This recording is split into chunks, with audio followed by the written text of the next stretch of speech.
Well, as you can see, this EVGA bridge, when powered on, does not light up, and that is boring.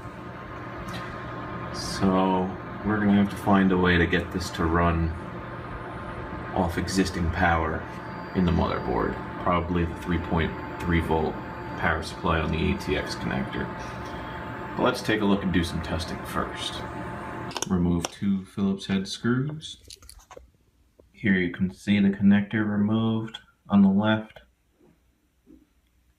Note on the right hand side, I'm seeing WBGR, which looks like this would be an RGB LED, multicolor. I didn't see that on anyone else's video, so I'm kind of excited to test out multicolor LED adaptation of the mod I'm about to attempt.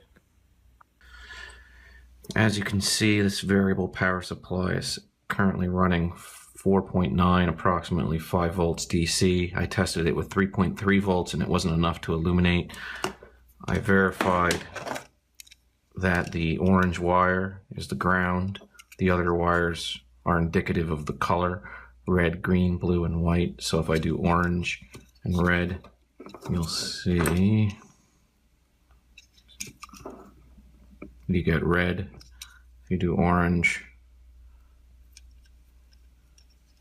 and let's try blue,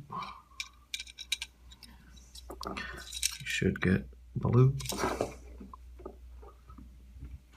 It's very dim blue in this case. I could probably increase the voltage a little bit, but and white takes a little bit more voltage than the other colors. The other ones are happy with 5 volts, but the white takes around 6 to 7. And beyond 7, it doesn't really get any brighter. So I'm going to go with the 7 volt trick on a Molex connector for my white color. But if you want to run red, green, or blue, you'd be fine just connecting it to the 5 volt power connectors on any Molex connector in your board. So just solder extensions onto whichever wires you want to use and connect it to the appropriate voltage.